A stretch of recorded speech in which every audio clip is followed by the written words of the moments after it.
Hello everyone, welcome back to Kumari's Commerce Hub. I hope all of you are doing well. So in our previous lectures, we discussed two very important capital budgeting techniques, NPV method and IRR method. So if you haven't watched those lectures yet, I highly recommend you to watch them first because today's topic is closely related with the NPV method. And today we will study another important capital budgeting technique called Profitability Index method, which is also called benefit cost ratio. Now, many students think that a profitability index is a completely new concept, but actually it's an extension of NPV method only. And if you have understood the NPV method, then learning PI will become a little easy for you. Okay, in comparison to the students who haven't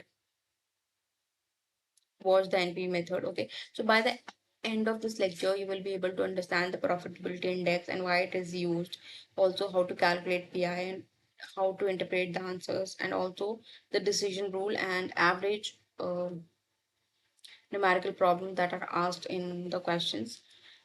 And after that, we will also discuss the limitations and advantages. And then after that, we are going to also understand the difference between NPV method and profitability index method. Okay.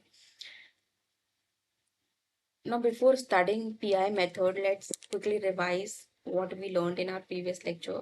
So, in our previous lecture, we discussed about the NPV method. So, in NPV method, what we do is firstly, we calculate the present value of all the future cash inflows and we subtract it with the initial investment. So, this was the formula that we have used. Suppose if we have a present value of cash inflows is 1,20,000 and initial investment was 1 lakh, then the NPV will be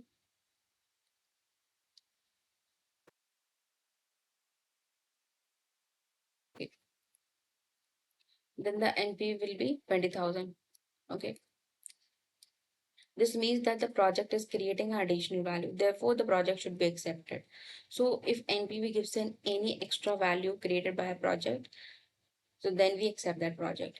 Now here is an interesting question for you. For example, suppose you have two projects, project A and project B. Project A has an NPV of 20,000 and project B have a NPV of 40,000. Now looking at NPV alone, we might think that project B is better. But what if project B requires much larger investment? Would you think that this would be a better choice? So to answer questions like this, we use profitability index method. Now let's understand what profitability index actually means. So unlike NP method where we subtract the investment, in PI method we divide the present value of cash inflows by the initial investments. Okay.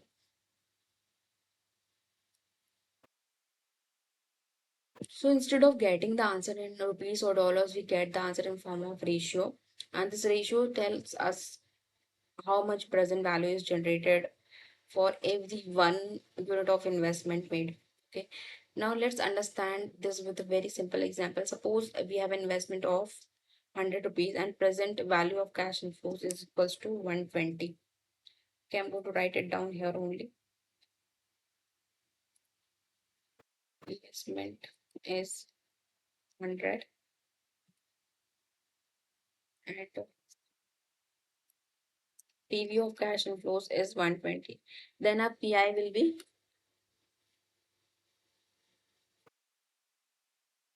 1.2. Okay, which means that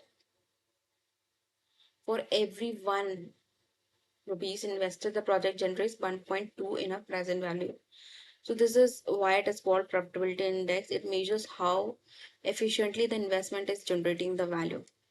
Now, why do we need PI method? Like most of the students ask this question, like if we already have NP method, then why do we need another method, right? So that's a very interesting question. For example, suppose a company has only 1 lakh available for the investment. And there are many projects, but a company cannot invest in all of them. So in such a situation, the company wants to know which project generate the highest value per rupee invested. So this situation is called a capital rationing. Now capital rationing, basically profitability index, become very useful in this situation because it tells us what project gives the best return, okay, relative to the investment. Now the this is one of the biggest advantage of PI method. Now let's understand how to make decision in this method, okay. So if profitability index is greater than 1, the project carries value and it should be accepted. Now if profitability index is equals to 1, then the project is just breaking even. And if the profitability index is less than 1, then the project is destroying the value and should be rejected. Now this is a decision rule that you have to remember, and it's very too easy to remember if you remember it, okay. Now let's solve a numerical. Okay, so before solving a numerical, just keep in your mind this rule and the formula to calculate profitability index, which is very easy, like PV of all the future cash inflows divided by initial investment. Okay, now we're going to do a question here. This is the same numerical that we have used in the NPV method, so you can connect this method with that only. Okay, because base is almost same.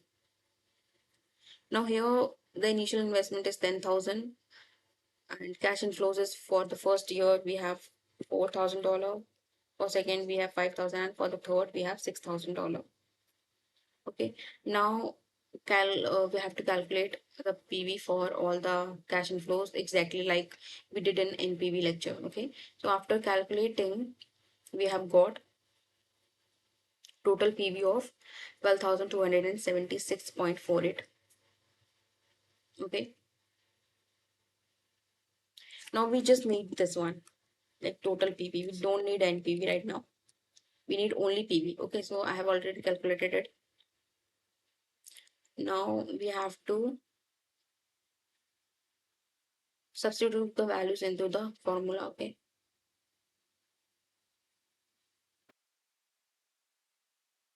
yeah, anyways, I'm going to write it here only.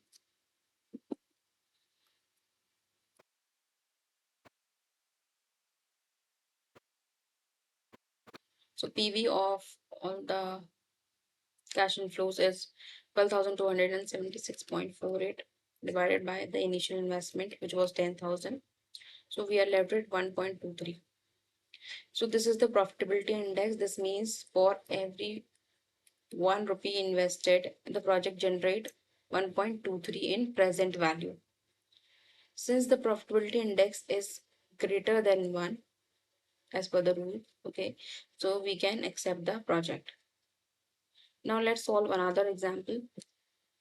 Suppose we have an investment of $50,000 and present value is $45,000. Okay, so we have to calculate PI first.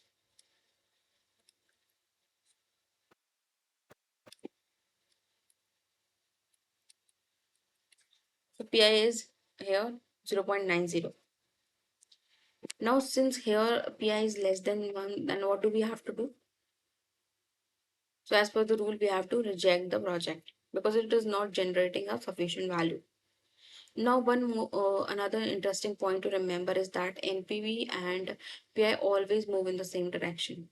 Okay, if NPV is positive, if NPV is positive, then PI is always greater than 1. Okay, and if NPV is 0, then PI is equals to 1. And if NPV is negative, then PI is always less than 1. So this makes very easy for us to interpret it both the methods. Now let's talk about the advantages. So the advantage, basically profitability index are basically, it considers the time value of money and it considers all the cash flows throughout the life of a project, and it also easy to calculate once the present value is known. Okay. And those people who don't know how to calculate the present value, please make sure to watch NPV method lecture which I have already uploaded on the channel. Please make sure that you watch that first. Okay. Okay, coming back to the advantage again. So this method is also helpful to compare the project of different sizes. Now coming to limitations.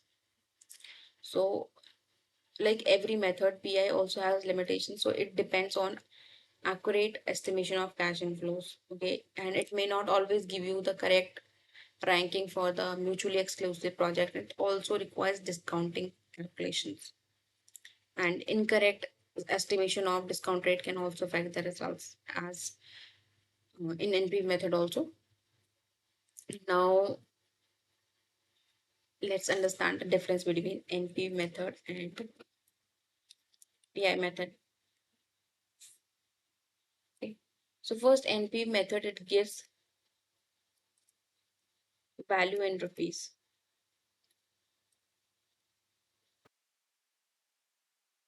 And if I talk about the profitability index, and then it gives a ratio. Okay. And the formula to calculate NPV is PV minus investment. Okay. We have discussed this formula in that particular lecture which is related to NPV. Okay. Make sure to watch that first. Now coming back to profitability index. So profitability index, we have to subtract, basically divide the investment. Okay. We're not subtracting it here. We are dividing it. Okay. And for the acceptance, the rule is if NPV is greater than 0, we accept the project. And for PI, we accept the project only if the PI is greater than 1. Okay. Now, when do we use this? So, NPV method is best for measuring absolute values. Okay. And about profitability index, it is best for measuring efficiency. Now let's quickly revise what we have learned in today's lecture. So today we learned the meaning of PI and understood why do we use it, and also we revise its relationship with MPV and solve the numerical also. And we have also discussed the decision rule. I hope the concept is clear now. And if you found this lecture useful, please make sure to like the video, subscribe the channel, and share it with your classmates. And thank you for watching. I will see you in the next lecture. And one more thing, that after completing all these methods, we will be solving long form of questions, okay, in which we will be covering all the methods again. So make sure to watch all the lectures first so that you can understand each and every method separately